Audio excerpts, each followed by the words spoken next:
अशी एक व्यक्ती ज्याने फक्त एकच दिवस उपवास केलं आणि फक्त एकच दिवस उपवास केल्यानंतर सुद्धा तो देवता लोकांमध्ये उत्पन्न होतो. त्याचा तिथे जन्म होतो. हे शक्य आहे का? पॉसिबल आहे का? का खरंच एका उपवासाने इतकं पुण्य मिळू शकतं? आता आजच्या ह्या धम्मपद अट्टकथेमध्ये या स्टोरीमध्ये आपण बघू की त्याने एक दिवस सुद्धा त्याने उपवास केलं नसतं. संध्याकाळी तो उपवासाला सुरुवात करतो आणि सकाळपर्यंत तो देवता लोकांमध्ये उत्पन्न होतो. अशी एक कथा आहे. आपण या वर्षावासाच्या काळामध्ये उपवास करत आहोत. प्रत्येक अमावस्या, पौर्णिमा, अष्टमीला आपण उपवास पालन करण्याचा प्रयत्न करत आहोत. बरेच लोक असतात जे पूर्ण 3 महिने वर्षावास करत असतात, उपवास करत असतात, अष्टशिलेचं पालन करत असतात. कोणी कोणी शनिवार, रविवार किंवा इतर उपवासाच्या दिवशी करत असतात. पण एक खरंच इतकं पॉसिबल आहे का की उपवासामध्ये एवढी ताकद आहे, एवढं पुण्य आहे की जे आपल्याला इतक्या कुशल कर्म करून देतं, इतकं पुण्य अर्जित करून देतं आणि देवता लोकांपर्यंत पोहोचवतं? हे आपण आजच्या या धम्मपद अट्टकथेमध्ये बघूया. नमोबुद्धाय, जय भीम मंडळी. मी धर्मपाल साळुंके आपल्या सगळ्यांचं परत एकदा स्वागत करतो धम्मसंगायनच्या या यूट्यूब चॅनलवरती. धम्मसंगायन मागच्या खूप वर्षांपासून ऑनलाईन ऑफलाईन पद्धतीने लोकांना धम्म सांगण्याचा प्रयत्न करत आहेत. शुद्ध रूपाने पाली शिकून पालीच्या माध्यमातून लोकांपर्यंत धम्म देसना पोहोचवण्याचा एक कार्यक्रम करत आहेत, एक उपक्रम करत आहेत आणि याचा खूप चांगला प्रतिसाद लोकांकडनं सुद्धा येत आहेत. त्याचबरोबर आपण या वर्षावासाच्या काळामध्ये वर्षावासाबद्दल अनेक व्हिडिओ बघितले. उपवास काय असतो, उपवास कसा केला पाहिजे, उपवास करण्याचे फायदे काय, कशा प्रकारे आपण कुशल कर्म करू शकतो, याच्यावरती आपण बरेच व्हिडिओ बघितले, मराठीमध्ये सुद्धा आणि हिंदीमध्ये सुद्धा. आजच्या या धम्मपद अट्टकथेमध्ये आपण बघणार आहोत की उपवास कर्माचं कुशल कर्म किती चांगलं असतं, किती हेवी असतं की जे आपल्याला खूप लांबपर्यंत घेऊन जाऊ शकतं. आता तुमचं आमचं एकच ध्येय आहे की आपल्याला निब्बाणापर्यंत जायचं आहे आणि निब्बाणापर्यंत जाण्यासाठी आपल्याला खूप कुशल कर्म करावे लागतात. शील, समाधी, पय्या आहे, दानशील भावना, धम्मदेसना. आपण मागच्या बरेच व्हिडिओमध्ये असे कुशल कर्म बघितले आणि हे कुशल कर्म का केले पाहिजे ते निब्बाणासाठी. आणि अशी धम्मपद अट्टकथा, जातक अट्टकथा खूप सारे सुद्धा आपल्याला मोटिवेशन देतात, आपल्याला प्रेरणा देतात की का आपण अशा प्रकारे कुशल कर्म केले पाहिजे. बाबासाहेबांनी इतका छान धम्म आपल्याला दिलाय, तो आपल्याला शिकायचा आहे, समजून घ्यायचा आहे आणि त्याच्यावरती आपल्याला पालन करायचं आहे. आता ही धम्मपद अट्टकथा आपल्याला धम्मपदच्या दुसऱ्या वग्गामध्ये सापडतं. पकिन्नक वग्गामध्ये सामावती वथ्थू हे एक खूप मोठं चॅप्टर आहे, खूप मोठं प्रकरण आहे, खूप मोठी स्टोरी आहे. सामावती वथ्थूमध्ये खूप मोठी स्टोरी आणि याच्यामध्ये खूप लहान लहान गोष्टी, लहान लहान प्रसंग टाकले गेलेले आहेत. तर त्याच्यामधला हा एक प्रसंग आहे जो आपल्याला खूप मोटिवेशन देतो. आता ही गोष्ट आहे कोसंबीमधली. अलाहाबादच्या जवळ कोसंबी येतं. कोसंबीला विहार आहेत. घोषितारामने बुद्धांसाठी विहार बांधलं होतं. तिथे सम्राट अशोकांचा एक पिलर सुद्धा आहे. मागच्या खूप साऱ्या आमच्या धम्म टूरमध्ये आम्ही ती साईट सुद्धा कव्हर केलेल्या आहेत. आता सुद्धा आम्ही येणाऱ्या सप्टेंबर महिन्यामध्ये परत जात आहोत, तेव्हा सुद्धा ह्या साईट्स आपण कव्हर करणार आहोत. आता ही स्टोरी कोसंबीमध्ये आहे. कोसंबीमध्ये 3 मोठे मोठे श्रीमंत श्रेष्ठी असतात: घोसक, कुक्कुट आणि पारिवारिक. आता हे खूप श्रीमंत असतात आणि कालांतराने ते बुद्धांना सुद्धा आचरण करतात. बुद्ध सुद्धा तिथे येतात कोसंबीमध्ये आणि एक खूप चांगली धार्मिक स्टोरी त्या ठिकाणी आहे. आपण या स्टोरीमध्ये काय बघूया, एक व्यक्ती कुशल कर्म करतो आणि त्याचं त्याला किती फळ भेटतं. उपवासात करतो, एक दिवस पण नाही बरं का, अर्धा दिवस. संध्याकाळी तो त्याचा उपवासात सुरू करतो आणि त्याला किती कुशल कर्म, त्याला किती पुण्य मिळतं आणि तो कुठे उत्पन्न होतो बघा.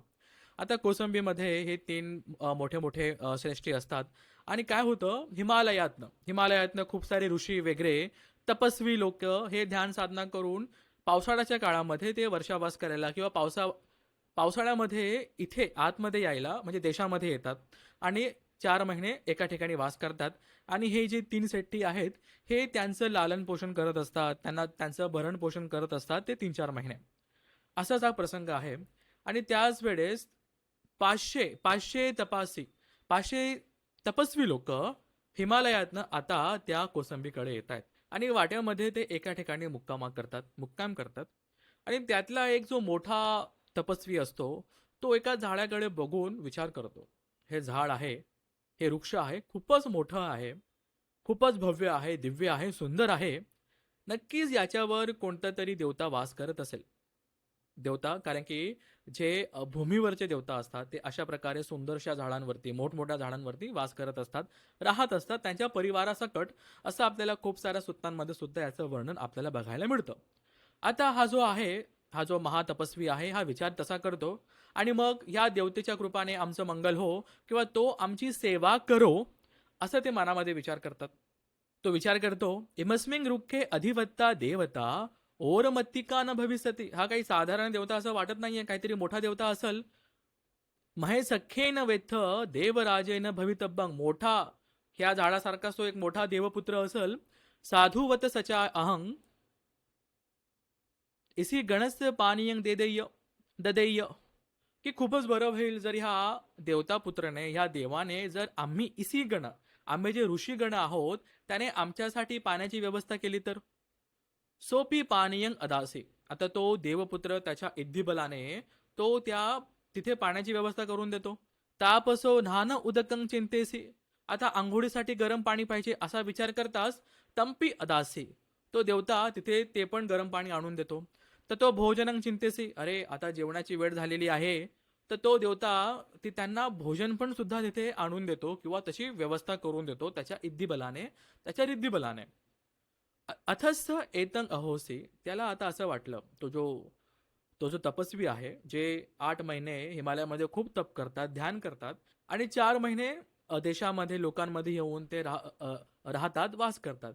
तो असा विचार करतो, अयं देवराजा अम्मेही चिंतितं चिंतितं सब्बं देते. की हा जो देवराजा आहे, आम्ही जो काही विचार करतोय तो सगळं आम्हाला आणून देतोय. अहो वतं नंग पश्येयाम.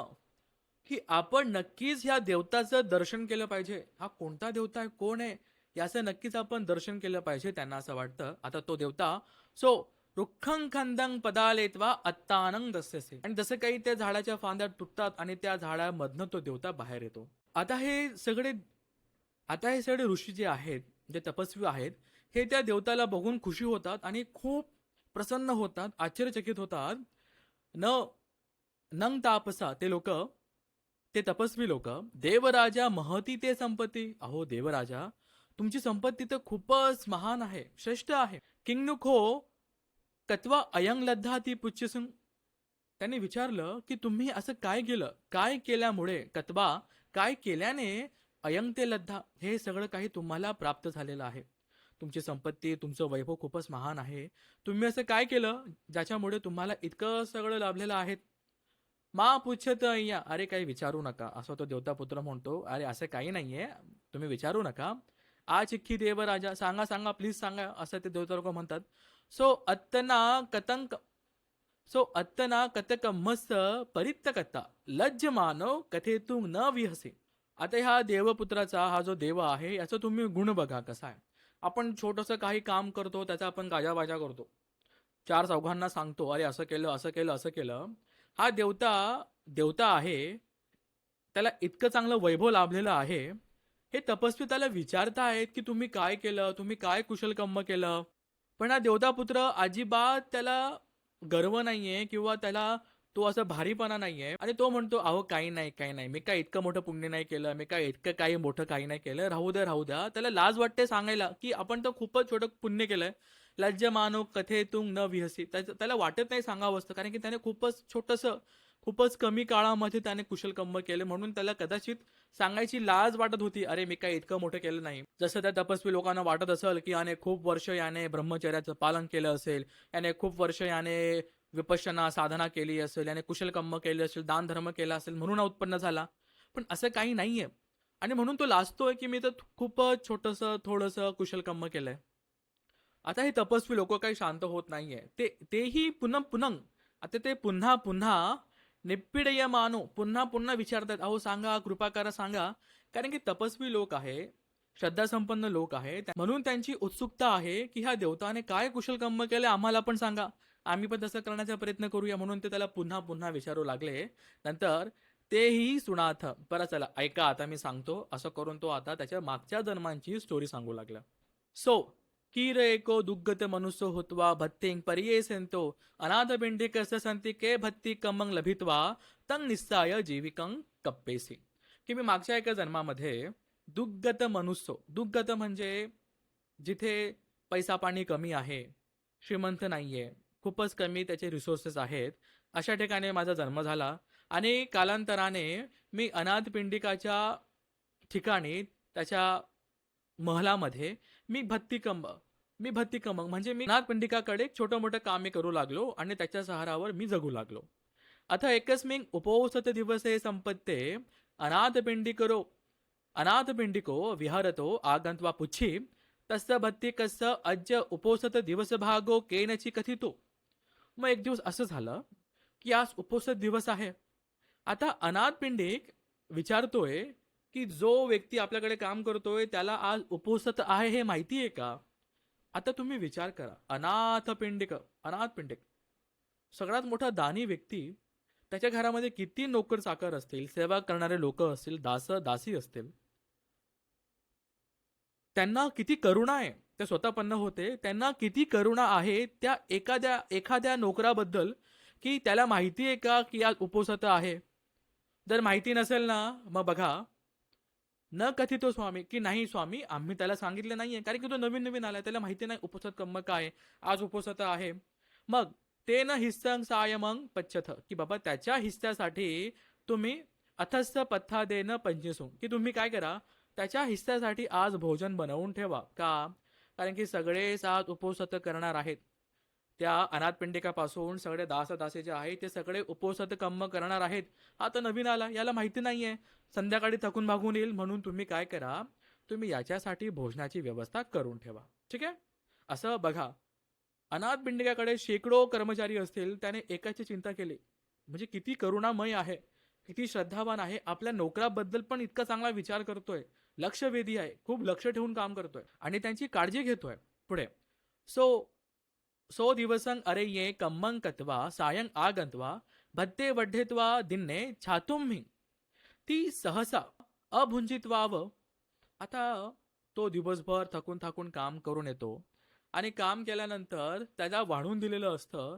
त्याला वाटतं आता मी भुके आहे, छातुम्ही मी तर भुके खूप, पण सहसा अभुंजित व्हावं आणि तो अजून त्याने जेवलं नाही, खाल्लं नाही आणि तो विचार करतोय कसं, अय्येसु दिवसेसु इमस्मिन गेहे की ह्या महलामध्ये या ह्या ह्या घरामध्ये अय्येसु दिवसेसु इतर कुठल्याही दिवशी भत्तंग देत सुपंग देथ व्यंजनंग देथ ती महाकोलाहलं अहोसी की रोज या घरामध्ये इतका आवाज असतो, अरे कोणी मला भात द्या, अरे कोणी मला वरण द्या, अरे कोणी मला हे द्या ते द्या, खूप मोठा आवाज असतो. अज्जते सभ्य अज्जते सभ्य निषिद्धा निपंजिंसी. आज हे सगळे शांत कस काय, आज असा आवाज का नाहीये, आज इतकी शांतता का आहे. मह्यंग एव एकच आहारंग वड्ढेंसू आणि फक्त मलाच हे जेवण वाढलेलं आहे. किंगनुखो एतन ती चिंतेत वा पुच्छी, त्याला विचार आला, फक्त मलाच वाढलंय, बाकीचे लोक आज आवाज करत नाहीये का जेवणासाठी. त्याने विचारलं, अवसेसा भुंजिनसू, अवसेसा जे इतर व्यक्ती आहेत ते जेवलेत का भुंजिनसू. त्यांना उत्तर भेटतं, न भुंजिनसू ते काय जेवले नाही का, न भुंजिनसू तात. त्याला उत्तर देण्यात येतं की नाही, आज ते नाही जेवलेत. किंग कारणा, काय झालं. इमस्मिंग गेहे, आज या घरामध्ये उपोसत दिवसेसु सायं मासं न भुंजंती की जितके लोक या घरामध्ये आहे ना, आज उपोसताचा दिवस आहे आणि सायं मासे संध्याकाळी कोणीही जेवण करत नाही. सभेव उपोसथी का होते आणि सगळे लोक इथे उपोसत करतात. ते लोक म्हणतात आज सगळ्यांचा उपसत आहे, इव्हन लहान मुलांचा सुद्धा उपसत आहे. कोणते लहान मुलं, अंतमसो थनपायी नोपी दारके, थनपायी जे दूध पिताय अजून, दारके मुखं विख्खाला पेतवा चतु मधुरंग मुखे पक्षी पा पेतवा महासट्टो सथिके कारोती. की एका प्रकारे जसे लहान मुलं आहेत ना, त्यांना चार प्रकारचे असे मधुर रस त्यांना सेवन करून सुद्धा महासेठ्ठो जे अनाथ पिंडिक आहे ना, ते लहान मुलांचा सुद्धा उपोसत करून घेतात. अनाथ पिंडिक त्यांच्या घरामध्ये सगळे लोक उपोसत करतात, इव्हन लहान मुलं म्हणजे जे दूध पिणारे आहे त्यांना पाहिजे तितकं भोजन देऊन सुद्धा, बरोबर, जेवढं गरजेचं आहे तेवढं देऊन सुद्धा त्यांच्याकडनं पण उपोसत कर्म करून घेत आहेत. इथे मी एक टिप्पणी करणार आहे, एक माहिती अशी देणार आहे. आपल्याकडे एक खूप मोठा समाज आहे जे महिनाभर खूप कठीण परिश्रमाने त्यांचा उपवास करत असतात. सकाळी उठल्यापासून संध्याकाळपर्यंत आणि आपल्या सगळ्यांना माहीत आहे की 8-8, 9-9, 10-10 वर्षाची मुलं महिनाभर उपवास करतात. दुसऱ्या समाजामध्ये, दुसऱ्या संप्रदायामध्ये कठीण करतात. ठीक आहे, अन्न पाणी काही घेत नाही त्या दिवसामध्ये. लहान लहान मुलं सुद्धा, तुम्ही पण ओळखत असतील, मी पण ओळखतो, असे बरेच लोक आहेत. मग आपण उपोषित कर्मामध्ये मागे का? हे आपल्याला कंपल्सरी का नाही आहे? काही आपल्यासाठी लाभदायी नाही आहे? की आपल्यासाठी हे कंपल्सरी नाही आहे? याच्यावरती पण आपण विचार केला पाहिजे की उपोषित कर्मचे इतके फायदे आहेत, तर आपण इतकं मागे का? पुढे मग सगळे लोक उपवास करतात आणि नंतर काय? गंध तेल पदीपे जालंते खुद्दक महल्लक दारका सैनगता द्वती स्वाकारंग संझायंती. थोडं कठीण आहे की आता रात्री काय करतात मग? जी ते गंध तेल सुगंधित असे ते दिवे लावून एका ठिकाणी बसून शयनगता झोपायच्या ठिकाणी किंवा ध्यान करायच्या ठिकाणी द्वंती साकारंग सज्जायंती, जे 32 आपले हे बॉडी पार्ट्स आहे, शरीरामध्ये एकूण 32 प्रकारच्या गोष्टी आहेत, त्याच्याबद्दल अशुभ ध्यान करतात. 40 कर्मठाणामध्ये एक अशुभ ध्यान आहे, त्याच्यामध्ये ते ध्यान करत असतात. ठीक आहे, इतक्या मोठ्या प्रकारचं ध्यान करत असतात. आपण तर आनापानच करतो, अशुभ संयमवरती ध्यान करतात. तसं तुह्यंगपन उपोसत दिवसं भावं कथेतू सतिंग न करिम्हा तस्मा तत्तेव भत्तं पक्कं न भुंजीसुते. तुह्यंगपन उपोसत दिवसं भावं कथेतून संतिंग न करिम्हा. आणि म्हणून तुला माहिती नव्हतं हे काय आहे, म्हणून तुझ्यासाठी आम्ही हे भोजन बनवून ठेवलं आहे. मग आता होतं काय? त्याला विचार येतो की सगळे जर उपवासात कर्म करत आहे तर मी मागे का थांबू? तो विचार करतो की आता मला पण करायचं आहे. उपवसती केन भवितुं वट्टते अहंपी भवयंती.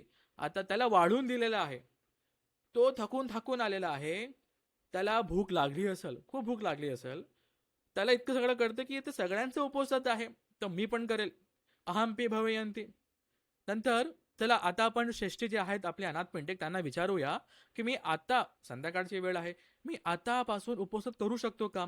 ते जातात श्रेष्ठीकडे आणि श्रेष्ठीला विचारतात. श्रेष्ठी म्हणतात, इदानीपन अभुंजित्वा मुखं विख्खालेत्वा उपवसत अंगाने अद्दिट्टहंत उपढंग उपवसत कम्मंग लभिसते.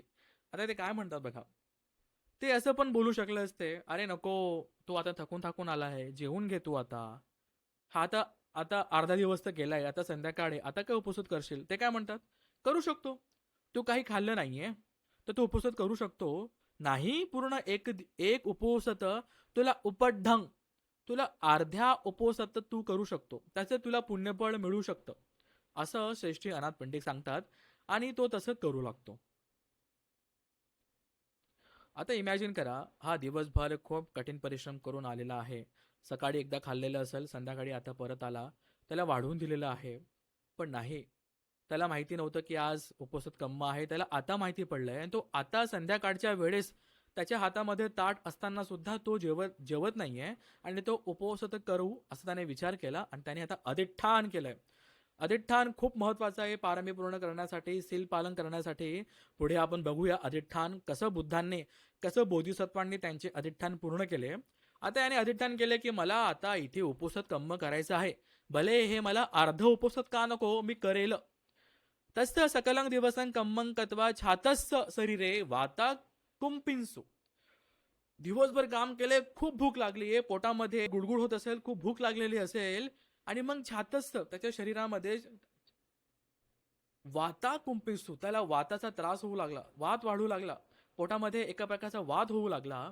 सो योत्तेन उरंग बंधित्वा, त्याला इतका त्रास होतोय, त्याने एक रस्सी घेतली मोठीवाली, त्याने ती त्याच्या पोटाच्या भोवती बांधली की त्याचा त्रास कमी हो, आणि गाठ मारून तो एक गाठ त्याने हातामध्ये पकडली. सो योत्तेन उरंग बंधित्वा योत्त कोटियंग गहेत्वा परिवर्ते. आणि मग काय झालं, त्याला इतका त्रास होतोय, तो कधी ह्या कुशीवरती कधी ह्या कुशीवरती असं करू लागला. आता श्रेष्ठीला माहिती पडते, त्यांना कोणीतरी सांगितलं की बाबा असं असं काहीतरी आहे. श्रेष्ठी त्या ठिकाणी येतात आणि म्हणतात किंग तात, अरे काय झालं तुला? स्वामी वाता मे कुप्पिता, स्वामी मला आता मला आता वाताचा खूप त्रास होतोय. ते नाही उठाय इदंग भेसज खादाही. चल चल उठ. अनाथ पंडित बोलतात, चल उठ लवकर आणि हे भेसज, हे औषध खा. तुम्ही पी खात स्वामी, की तुम्हीच खा, तुम्ही पण खा. तो बोलतोय, स्वामी अनाथ पिंडिकजी तुम्ही पण खा. तो म्हणतो, तर अनाथ पिंडिक म्हणतात, अम्हाकं अफासुकं नथी त्वं खादही. अरे मला कुठला त्रास होत नाहीये, मला कुठला रोग झाला नाहीये, तू खा, तुला त्रास झाला आहे. तर तो काय म्हणतो, की स्वामी अहं उपोसत कम्मं करोंतो सकलं कांतुं नासखिं उपड्ढ कंबम पी मे विकलं मा अहोसी तंग न इच्छे. बघा, मी उपोषद कर्म केले नाहीये, मी आता उपोषद करणार आहे, भले ते अर्ध उपोषद का नसो, मी सकाळपर्यंत काही खाणार नाहीये, असं तो विचार करतो. त्याने अधिष्ठान केलंय. त्यांनी परत परत परत परत त्या राजा, तो अनाथ पिंडिक त्याला रिक्वेस्ट करतोय की खा खा खा, तुला त्रास होतोय. तो नाही खात. अधिष्ठान केलंय.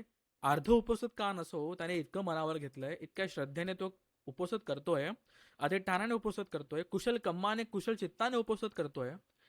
मग सकाळ होत असताना त्याला खूप त्रास झाला. अरुणे उठ्ठ, अरुणे उठ्ठ हंते मिलात मालाविये कालंकत्वा तस्मिंग निग्रोध रुखे देवता हुत्वा निब्बती. अरुणे सकाळ सकाळी जसं एखादा फूल हे मुरझवून जातं, कमकुवत होऊन जातं, तसं तो कालंकत्वा तो तिथे वारतो, मरतो. आणि मग त्या झाडावरती एक देवता म्हणून तो तिथे उत्पन्न होतो.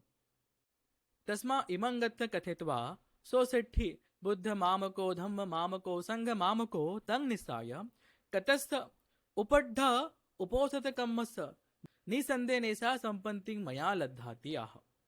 अशा प्रकारे तो देवता त्याने त्याची मागच्या जन्मांची कथा सांगितली आणि सांगितलं की मी फक्त अर्ध्या दिवसाचं उपड्ढ उपोसत कम्म, मी फक्त अर्ध उपोसत केलंय. त्याने फक्त अर्ध उपोसत केलंय आणि ह्या अर्ध्या उपोसताच्या कम्म बळाने त्याला ही देवता लोक प्राप्त झालं. ठीक आहे. जे आपले चातु महाराजिक देवता असतात, ह्या भूमीवरचे देवता असतात, तर हे खूप सुंदर ठिकाणी राहत असतात, एखाद्या सुंदर वृक्षावरती सुद्धा राहत असतात. आता हे जेव्हा हे 500 तपस्वी आले, त्यांनी बघितलं, तेव्हा त्यांनी त्याला विचारपूस केली, त्याला रिक्वेस्ट केली, प्लीज आम्हाला पण सांगा की तुम्ही कोणतं असं कुशल कर्म केलं त्याच्या माध्यमातून तुम्हाला इतकं छान असं देवता रूप प्राप्त झालेलं आहे. बघा, आता या ठिकाणी आपल्याला शिकण्यासारखं काय आहे. सगळ्यात मोठा प्रश्न तर असा पडला असेल की त्याने फक्त एकच दिवस उपोषण केलंय, ते पण अर्धा दिवस. संध्याकाळी त्याने त्याचं उपोषण सुरू केलं, सकाळ होता होता बिचारा मेला. आणि लगेच जसं एखाद्या व्यक्ती झोपेतून उठतो तसं इकडनं मृत्यू झाला आणि देवता लोकांमध्ये उत्पन्न झाला, अशा प्रकारे. तर इतकं छोटं कर्म करून इतक्याशा कमी काळामध्ये इतकं पुण्य अर्जित होऊ शकतं का? होऊ शकतं, कारण की तो काळ वेगळा होता. मग का आपण पण एकच दिवस उपस्थित केलं पाहिजे? अनफॉर्च्युनेटली आपण इतके पुण्यवान नाही हो. कसं? आता आपण दोन गोष्टी कम्पेअर करूया समजण्यासाठी. तेव्हा बुद्ध होते, तेव्हा हजारोच्या संख्यांमध्ये अरहंत होते. त्या व्यक्तीचा जो मालक होता अनाथ पेंडिक स्वतःपन्न होता. तुम्ही तो काळ इमॅजिन करा की तिथे किती अरहंत भिक्षू भिक्षुणी आहेत. स्वतःपन्न तर अजून त्यापेक्षा जास्त आहेत. अनागामी आहे, सक्तागामी आहे, अनागामी आहे, वगैरे बुद्ध आहेत. अशा ठिकाणी तो जन्म घेतोय, म्हणजे किती कुशल कर्म करतोय. त्याचबरोबर त्याचा श्रेष्ठी हा स्वतःपन्न आहे, प्लस तो इतकं कठीण परिश्रम करून आपण काय केलं असतं, हा आता 5-6 वाजले, आता काय आपण उद्या घेऊया, उद्या बघूया, ते पण आपल्या कम्फर्ट झोनमध्ये येऊनच आपण उपोषण कर्म करत असतो. हा त्याच्या कम्फर्ट झोनच्या बाहेर जाऊन खूपच कठीण परिश्रम केलाय. आतापी त्याने त्याचं वीर्य गाजवलंय. ठीक आहे, वीर्य पारामी आपण बघू पुढे. अधिष्ठान केलंय आणि त्याने सील पारामी त्याची पूर्ण केली, किंवा त्याने खूप चांगल्या प्रकारे त्याने सील पारामी पूर्ण करत असताना तो तिथे मेला, वारला आणि तो देवता लोकांमध्ये उत्पन्न झाला. दुर्दैवाने आपल्या काळामध्ये सध्या आता कोणी आपल्याला अरहंत भिक्षूंचं दर्शन नाहीये, कोणी स्वतःपन्न असेल तर माहिती नाहीये. म्हणून कदाचित आपलं पुण्यफळ तेवढं कमी असेल. आपल्याला आता थोडीफार मेहनत जास्त करावी लागेल त्यावेळेस जन्म घेण्यासाठी, की जेणेकरून आपल्यापैकी बरेच लोक खूप चांगल्या प्रकारे कुशल कर्म करून अशाच प्रकारे उपोषित कर्म करून बुद्धांच्या वेळेस, अरहंतांच्या वेळेस आपण जन्म घेऊ. स्वतःपन्न सगदाकामी लोक भरपूर असतील, त्यांच्याकडनं आपण धम्म ऐकू, धम्म शिकू आणि कालांतराने आपल्या पारामी पूर्ण होऊन सुद्धा आपण निब्बाणाला जाऊ शकतो. आता हे दोन वेगवेगळे काळ आहे, म्हणून आपल्याला सध्या खूप मेहनत घ्यायची गरज आहे. त्याने एकच दिवस, अर्धा दिवस उपोषित केलं, कारण की पुब्बेच कथ पुण्यता. आपण मंगळसूत्रामध्ये बघितलं की पुण्य मागच्या काही जन्मांचं पुण्यफळ असतं, म्हणून अशा चांगल्या ठिकाणी पतिरूप देश वासोच चांगल्या ठिकाणी तुमचा जन्म होतो. आजूबाजूला चांगले धार्मिक लोक असतात, धम्म तुमच्या कानावर पडतो. अशा प्रकारे कुशल कर्म खूप चांगल्या गतीने, खूप मोठ्या वेगाने होत असतात. आज आपलं थोडंफार पुण्य आहे की थोडाफार चांगला भिक्षुसंघ, एक भत्तिको विकाल भोजन या शिलाचं पालन करणारा भिक्षुसंघ खूप कमी प्रमाणामध्ये आहे. ठीक आहे. आणि थोडाफार धम्म आपल्या कानावरती पडत आहेत, हे तुमचं माझं पुण्य. आता आपल्याला खूप चांगल्या प्रकारे कुशल कर्म करायचं आहे. फक्त वर्षावासाच्या ह्या 3-4 महिन्यामध्ये नाही, तर 12ही महिने मला खूप गॅरंटी आहे की माझ्या माता भगिनी इथपर्यंत व्हिडिओ बघत आलेले आहेत. तुमचं खूप पुण्य आहे, माझं खूप पुण्य आहे की बुद्धांचा धम्म आपल्या कानावरती पडतोय आणि आपण या धम्माचं पालन करण्याचा प्रयत्न करत आहोत. खूप साऱ्या लोकांचं उपवासत असेल, अमावस्या, पौर्णिमा, अष्टमीला अखंडित रूपाने नेहमी उपवासत कर्म करत आहात, तर बघा किती फळं आहेत. आज आपल्याकडे अनंत नाहीये, बुद्ध नाहीये, कोणी स्वतःपन्न जर माहिती नसेल कोण आहे, पण कालांतराने असे दिवस येतील की आपल्या अवतीभोवती खूप स्वतःपन्न लोक असतील, अरहंत लोक असतील, भगवान बुद्ध असतील, जर आपली पुण्यपारामी तेवढी झाली तर.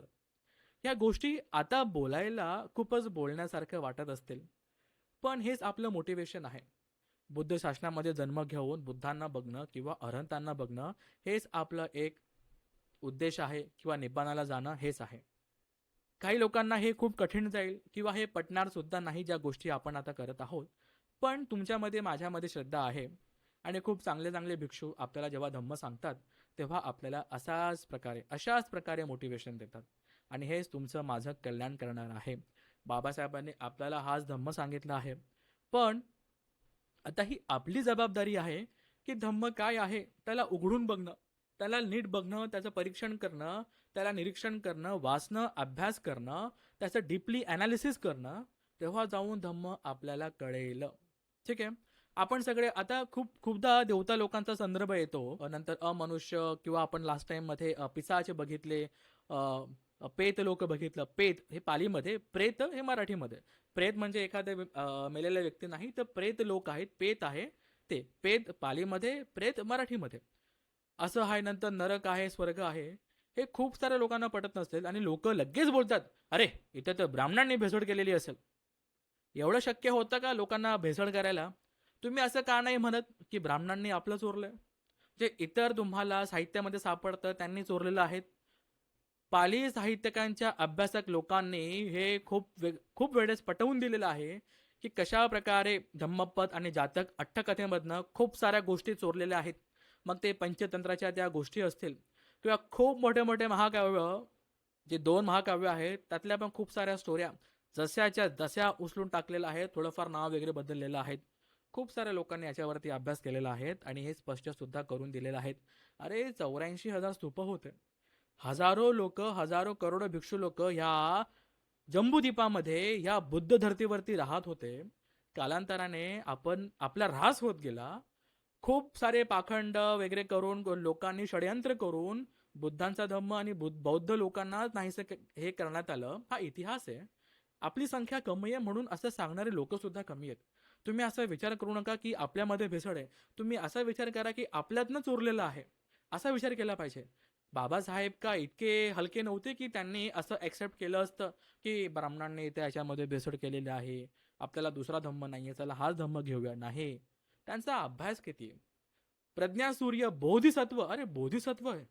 बोधिसत्वाच्या क्वालिटीज काय असतात, त्या व्यक्तीने आपल्याला धम्म दिलाय. आपण जर म्हणतो की बुद्धांच्या धम्मामध्ये भेसळ आहे, तर आपण बाबासाहेबांवरती प्रश्न उचलतोय. असं होतं कामा नये. बाबासाहेबांनी इतका छान धम्म आपल्याला दिला आहे, तो आपल्याला समजायचा आहे, शिकायचा आहे, पालन करायचा आहे. नक्कीच थोडा वेळ लागू शकतो, पण आपण प्रयत्नशील असलो पाहिजे, प्रयत्न केला पाहिजे. तुम्ही लोक इथपर्यंत व्हिडिओ बघत आलात, आपण प्रयत्न करतोय. वाचन करत असताना, अभ्यास करत असताना आपण सगळे प्रयत्न करत आहोत. भिक्षू संघ आपल्याला धम्म देऊन धम्माचा प्रचार करण्याचा प्रयत्न करत आहेत. असंच आपल्याला करायचं आहे. शीलवान बनायचं आहे, सदाचारी बनायचं आहे. इतरांनी आपल्याला बघून ह्या धम्माची आवड त्यांना निर्माण झाली पाहिजे, अशा प्रकारे आपलं वागणं पाहिजे, आचरण पाहिजे. आज आपण हा धम्म बघितला. उपवसत कर्म केल्याचे किती फायदे आहेत हे आपण बघतो. उपोषण काय आहे? शील आहे. शील समाधी पैया हाच बौद्ध धम्म आहे. हाच बुद्धांचा धम्म आहे, जो आपल्याला बाबासाहेबांनी दिलेला आहे. शीलाचं पालन करायचं आहे, कधी पंचशील कधी अष्टशील अशा प्रकारे. श्रद्धासंपन्न बौद्ध उपासक उपासिका आपण या ठिकाणी आलात. खूप चांगल्या प्रकारे आपण धम्मदेसना ऐकत आहात. खूप चांगल्या चांगल्या कमेंट्स येत आहेत. लोक आपलं मनोगत व्यक्त करत आहेत. खूप मोटिवेशन मिळत आहेत अशा प्रकारे व्हिडिओ बनवण्यासाठी, अशा प्रकारे छान छानशा धम्मपद अठ्ठकथा, छान छान स्टोरी आणण्यासाठी. अजून काही तुमच्या सूचना असतील, निवेदनं असतील, तुम्ही आम्हाला कमेंटमध्ये सांगा. शक्य असल्यास आमचा व्हॉट्सअपचा ग्रुप जॉईन करा. लवकरच आपण धम्मलिपीवरती एक वर्कशॉप आणणार आहोत, तो सुद्धा तुम्ही जॉईन करा. आणि ह्या वर्षवासाच्या काळामध्ये आणि याच्यानंतरही आपण खूप साऱ्या सुत्तांचा अभ्यास करणार आहोत. शक्य असल्यास आपण एक पालीचा कोर्ससुद्धा आणणार आहोत. त्याचबरोबर तुम्हाला हा व्हिडिओ कसा वाटला नक्की आम्हाला कमेंटमध्ये सांगा. तुमचे काही प्रश्न आहेत का ते सुद्धा आम्हाला कळवा. आज हे धम्म सांगत असताना जर माझ्याकडनं एखादा अर्थ चुकीचा गेला असेल तर बुद्ध धम्म संघ मला क्षमा करो. आज जे काही पुण्य मी कमवलं आहे, आपण आज जे काही पुण्य कमवलं आहे, हे आपण आपल्या कल्याण मित्रांना, भिक्षू संघाला, आपल्या आईवडिलांना, मित्रगणांना आपण हे पुण्य देऊया. देवतागणांनी आमची रक्षा करावा, देवतागणांनी आमची रक्षा करावी. ह्या पुण्याच्या प्रतापाने तुमचं माझं आपल्या सगळ्यांचं मंगल हो. आपल्या सगळ्यांना निब्बाण अवस्था मिळो. साधू साधू साधू.